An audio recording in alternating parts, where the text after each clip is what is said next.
Hallelujah. कितने लोग हैं जो यीशु के पीछे चलते हैं।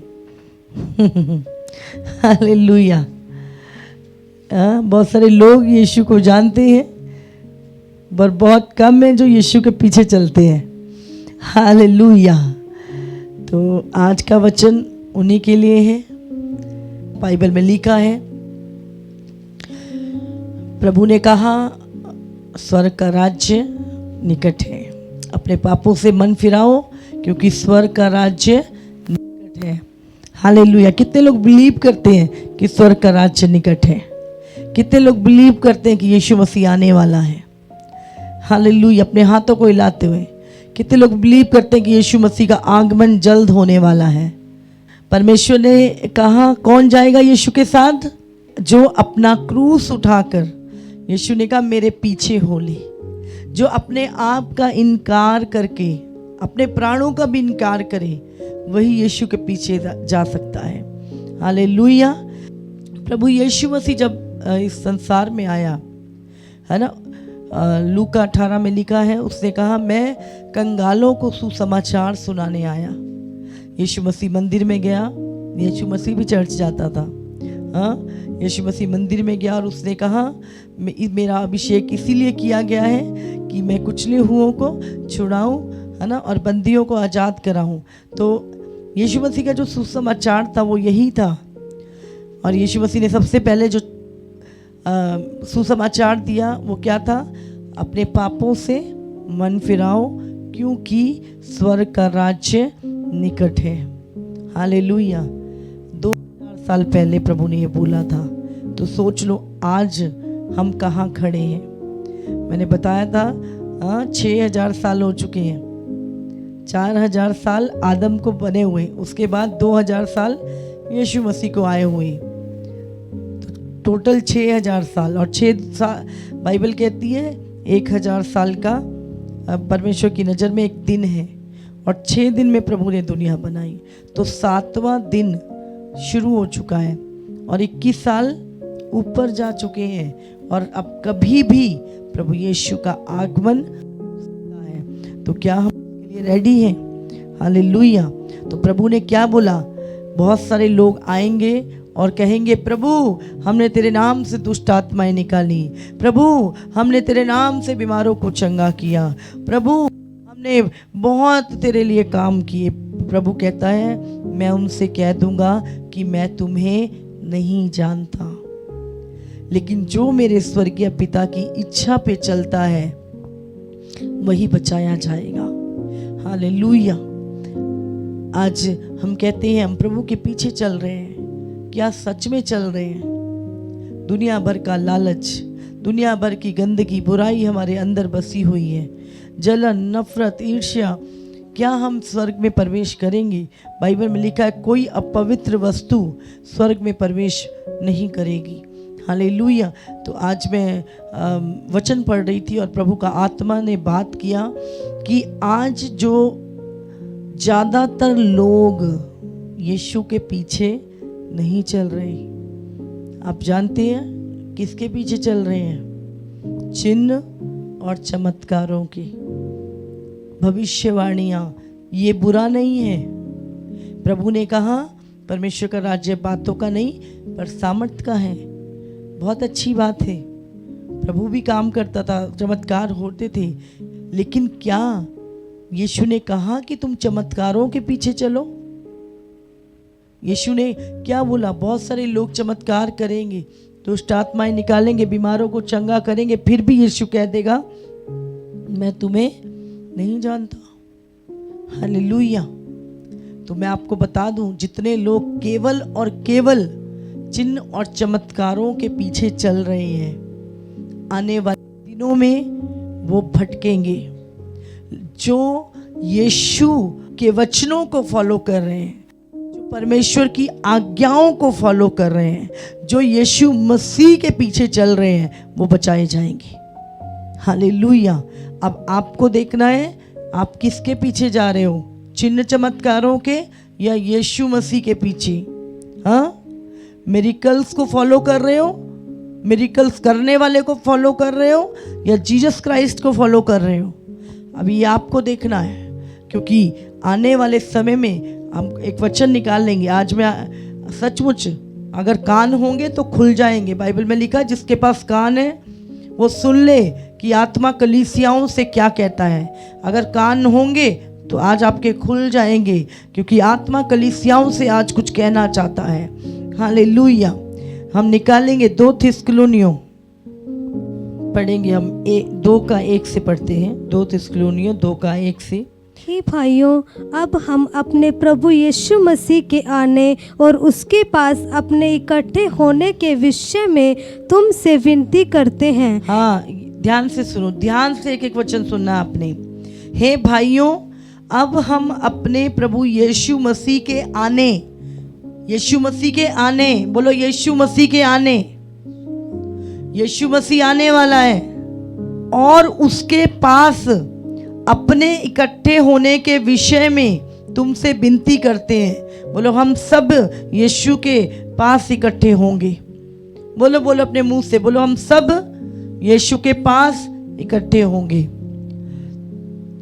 लिखा है तुमसे विनती करते हैं कि किसी आत्मा या वचन या पत्री के द्वारा जो कि मानो हमारी ओर से हो, ये समझकर कि प्रभु का दिन आ पहुंचा है, तुम्हारा मन अचानक अस्थिर ना हो जाए और ना तुम घबराओ कि किसी रीति से किसी के धोखे में ना आना, क्योंकि वो दिन ना आएगा जब तक धर्म का त्याग ना हो ले और वो पाप का पुरुष अर्थात विनाश का पुत्र प्रकट ना हो, जो विरोध करता है और हर एक से जो ईश्वर या पूज्य कहलाता है अपने को बड़ा समझ ठहराता है, यहाँ तक कि वो परमेश्वर के मंदिर में बैठकर अपने आप को ईश्वर ठहराता है।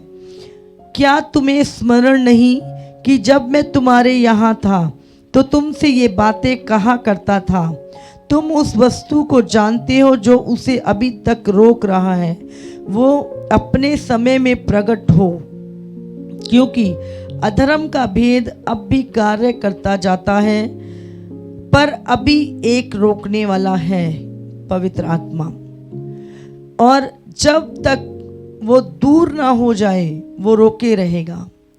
तब वो अधर्मी प्रकट होगा जिसे प्रभु यीशु अपनी मुंह की फूंक से मार डालेगा और अपने आगमन के तेज में भस्म करेगा। उस अधर्मी का आना, याद रखिए, उस अधर्मी का आना शैतान के कार्य के अनुसार सब प्रकार की झूठी सामर्थ तो होगी पर झूठी होगी, और चिन्ह और अद्भुत काम के साथ, चिन्ह चमत्कार अद्भुत काम, और नाश होने वालों के लिए अधर्म के सब प्रकार के धोखे के साथ होगा, धोखे के साथ होगा, क्योंकि उन्होंने सत्य से प्रेम नहीं किया जिससे उनका उद्धार होता। हालेलुया। उन्होंने सत्य से, यीशु से प्रेम नहीं किया जिससे उनका उद्धार होता। इसी कारण परमेश्वर उनमें एक भटका देने वाली सामर्थ को भेजेगा कि वो झूठ की प्रतीति करें, ताकि जितने लोग सत्य की प्रतीति नहीं करते वरन अधर्म से प्रसन्न होते हैं, वो सब दंड पाएं। हालेलुया। आप जानते हैं अंत के दिनों में कहते हैं शैतान बड़ी झूठे काम, सामर्थ के काम, चिन्ह चमत्कार, अद्भुत काम करेगा। बहुत मिरेकल्स दुनिया में होने वाले हैं, और मैं आपको बता रही हूँ ये मिरेकल्स सिर्फ मसीहों के द्वारा नहीं होंगे। ये झूठे मिरेकल, झूठे काम आप जानते हैं शैतान के द्वारा किए जाएंगे। शैतान के द्वारा हीलिंग होगी, डिलीवरेंस होएगी, बड़े बड़े अद्भुत काम होंगे, यहाँ तक कि आसमान से आग बरसा देगा ऐसी। और लिखा है उस समय क्या होगा, लोग उसके धोखे में आ जाएंगे, है ना। और लिखा है ये और नाश होने वालों के लिए अधर्म के सब प्रकार के धोखे के साथ होगा। लोग जो आज केवल और केवल चिन्ह चमत्कारों के पीछे हैं, वो लोग 100% धोखा खा जाएंगे। अरे हम यहाँ भी यही होता है, वहाँ भी यही होता है, वहाँ भी लंगड़े चल रहे हैं, यहाँ भी लंगड़े चल रहे हैं, क्या फर्क है, ये भी तो परमेश्वर ही कर रहा है। समझ रहे? जो चिन्ह चमत्कारों के, केवल और केवल चिन्ह चमत्कारों के पीछे चल रहे हैं, धोखा खाएंगे वो लोग जो यीशु को और उसके वचन को फॉलो नहीं कर रहे। आपको ध्यान रखना है, जब मूसा जब मिस्र में था तो उसने, है ना, जो लाठी थी उसको सांप बनाया, तो फिरौन के जादूगरों ने भी बना दिया। बहुत सारे मिरेकल तो फिरौन के जादूगरों ने भी किए थे, याद रखिएगा, है ना। लेकिन उस टाइम पर इजरायली भी, अरे इनके पास भी वही है, ये क्या कर रहा है मूसा। लेकिन जब, क्योंकि मूसा के पास विजन था, परमेश्वर की सामर्थ थी, वो भेजा गया था छुड़ाने के लिए। लेकिन याद रखिए, अगर आप परमेश्वर के साथ आपका कोई कनेक्शन नहीं है, आप सिर्फ चिन्ह और चमत्कारों के पीछे जा रहे हैं या चिन्ह चमत्कार करने वाले के ही पीछे जा रहे हैं, तो एक दिन आप धोखा खाओगे। इसीलिए यीशु ने कहा, जब उसके चेलों ने जाके, है ना, मिरेकल्स किए, तो वो बड़े, ओ प्रभु आज तो दुष्ट आत्माएं निकल रही हैं, चमत्कार। यीशु मसीह कहता है आनंदित मत हो इस बात से। यीशु ने कहा इस बात से आनंदित हो कि तुम्हारे नाम जीवन की पुस्तक में लिखे हुए हैं। आज हम जो काम कर रहे हैं, किस मकसद से कर रहे हैं, सब कुछ आग में रखा जाएगा। परमेश्वर सब कुछ परखेगा। हालेलुया। इसीलिए केवल और केवल चिन्ह चमत्कारों के पीछे नहीं। प्रभु काम करता है, सामर्थ्य के काम करता है, पर अगर आपका पवित्र आत्मा के साथ रिलेशन नहीं है, अभी भी आप पाप में हैं, अभी भी आप बुराई में, अभी भी आपके जीवन में कोई बदलाव नहीं, पुराना जीवन नहीं बदला, आप तो बस यीशु के पास चिन्ह चमत्कारों हुए इसीलिए आए और इसीलिए चल भी रहे हैं, तो आप बहुत जल्दी भटक भी जाएंगे, तो स्वर्ग तो आप भूल ही जाइए। इसलिए याद रखिए, केवल और केवल चिन्ह चमत्कारों के पीछे नहीं, आपको वचन को फॉलो करना है, आपको मसीह के पीछे जाना है। और कैसे जाना है? अपना क्रूस उठाकर उसके पीछे जाना है। हालेलुया। शुरुआत की कलीसिया अगर हम पढ़ें, प्रेरितों के काम हम निकालेंगे, 2 चैप्टर,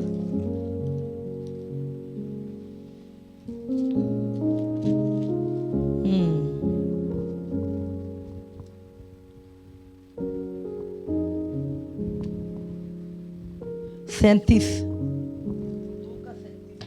तब सुनने वालों के हृदय छिद गए और वे पतरस और शेष प्रेरितों से पूछने लगे, हे भाइयों, हम क्या करें? पतरस ने उनसे कहा, मन फिराओ और तुम में से हर एक अपने अपने पापों की क्षमा के लिए यीशु मसीह के नाम से बपतिस्मा लें और तुम पवित्र आत्मा का दान पाओगे, क्योंकि यह प्रतिज्ञा तुम और तुम्हारी संतानों और उन सब दूर दूर के लोगों के लिए भी है जिनको प्रभु हमारा परमेश्वर अपने पास बुलाएगा। उसने बहुतों और बातों से भी गवाही दे देकर समझाया कि अपने आप को इस टेढ़ी जाति से बचाओ। अतः जिन्होंने उसका वचन ग्रहण किया उन्होंने बपतिस्मा लिया और उसी दिन 3000 मनुष्य के लगभग उनमें मिल गए और वो प्रेरितों से शिक्षा पाने और संगति रखने और रोटी तोड़ने और प्रार्थना करने में लौलीन रहे। जानते हैं, ये विश्वासियों के काम है, ये विश्वासियों को करना है। बाइबल में लिखा है, जब उन्होंने वो खरा वचन, जब यीशु मसीह के उद्धार के विषय में सुना, यीशु का वचन सुना, उनके हृदय छिद गए, उनके हृदय छिद गए और उन्होंने कहा हम उद्धार पाने के लिए क्या करें। तब पतरस ने कहा यीशु के नाम से बपतिस्मा लो तो तुम उद्धार पाओगे। और उसी दिन 3000 लोग उनमें मिल गए। और लिखा है उसके बाद वो क्या करते थे, रोज लिखा है वो प्रेरितों से शिक्षा पाने और संगति रखने और रोटी तोड़ने और प्रार्थना करने में लौलीन रहे। वो प्रतिदिन संगति करते थे, रोटी तोड़ते थे, प्रार्थना करते थे। आज हम काय के लिए जाते हैं? सिर्फ मिरेकल्स के लिए चर्च में क्यों जाते हैं? हम बड़ी बड़ी सभाओं में सिर्फ मिरेकल्स के लिए, कि यीशु मसीह के लिए। हालेलुया। लिखा वो प्रतिदिन क्या करते थे, उन्होंने यहां पर कोई मिरेकल नहीं हुआ था, उन्होंने वचन सुना और लोगों के हृदय छिद गए। लोगों को एहसास हुआ हम पापी हैं, हमें क्षमा चाहिए। उन्होंने कहा हम क्या करें? उन्होंने कहा बपतिस्मा लो। और उसके बाद वो मिल गए। और जब वो मिलते गए तो उन्होंने क्या करते थे, रोटी तोड़ते थे, प्रेरितों से शिक्षा पाते थे, संगति करते थे और प्रार्थना करने में लौलीन रहे। आगे लिखा है और सब लोगों पर भय छा गया और बहुत से अद्भुत काम और चिन्ह प्रेरितों के द्वारा प्रकट होते थे और सब विश्वास करने वाले इकट्ठे रहते थे। हालेलुया। लिखा है यहाँ पर और सब लोगों में क्या हुआ, भय समा गया। किसका? परमेश्वर का। क्या आज हमारे अंदर भय है परमेश्वर का? क्या हम हमारे कामों में परमेश्वर का भय रखते हैं? हमारे उठने बैठने में प्रभु का भय रखते हैं? बाइबल में कहा उनके अंदर भय समा गया। और उसने कहा अपने आप को संसार से, टेढ़ी जाति से बचाओ। हम तो संसार वाले काम कर रहे हैं, संसार के साथ उठते बैठते संसार वाले काम कर रहे हैं। कौन सा डिफरेंस है हमारे में? लेकिन बाइबल में लिखा है ये लोग अद्भुत काम प्रेरितों के द्वारा प्रकट किए जाते थे और सब विश्वास करने वाले इकट्ठे रहने। इस समय हम क्या हैं? हम इकट्ठे हैं। हाँ, हम किसके लिए? प्रभु के लिए कार्य कर रहे हैं। हम इकट्ठे हैं इस समय। हम चाहे आप दूर हैं लेकिन हम सब मसीह में इकट्ठे हैं। हालेलुया। और उनकी सब वस्तुएं सांझे में थी। हालेलुया। वे अपनी अपनी संपत्ति और सामान बेच बेचकर जैसी जिसकी आवश्यकता होती थी बांट दिया करते थे। इसका मतलब क्या है ना? अब हमने लैंड खरीदना था, आप सब लोगों ने हेल्प किया। अब ये हम क्या है? हम इकट्ठे हैं। जब कोई ज़रूरत है, कुछ भी है, तो हम सब क्या करते हैं? मिलके उस परमेश्वर का जो दर्शन है उसको आगे लेके जाते हैं, मिलकर, है ना? तो वो क्या करते हैं? वो सब इकट्ठे थे एक दर्शन में। हालेलुया। वो प्रतिदिन, याद रखो, प्रतिदिन रोज एक मन होकर मंदिर में इकट्ठे होते थे। मंदिर मतलब चर्च में इकट्ठे होते थे। अभी हम क्या हैं? इकट्ठे हैं। और मन की सिधाई से भोजन किया करते थे। अभी क्या कर रहे हैं हम? ये आत्मिक भोजन खा रहे हैं। आप इस समय इकट्ठे हम क्या कर रहे हैं? ये वचन क्या है? वचन की रोटी, ये भोजन है जो इस समय हम सब इकट्ठे क्या कर रहे हैं? आप खा रहे हैं। और क्या करते थे? और परमेश्वर की स्तुति करते थे। क्या करते थे? परमेश्वर की स्तुति। कब? प्रतिदिन इकट्ठे होके। और सब लोग उनसे प्रसन्न थे। क्या थे? उनसे प्रसन्न थे। सब लोग उनसे प्रसन्न थे क्योंकि वो पूरी तरह परमेश्वर के पीछे थे। क्या आज हमसे लोग प्रसन्न हैं? हमसे तुम्हारे 4 लोग प्रसन्न नहीं होते हमसे। और आगे लिखा है और जो उद्धार पाते थे उनको प्रभु प्रतिदिन उनमें मिला देता था। क्या हो रहा है? और लोग बपतिस्मा ले रहे हैं, प्रभु के पास आ रहे हैं और क्या हो रहा है? इस परिवार में मिलते जा रहे हैं, ऐड होते जा रहे हैं। हालेलुया।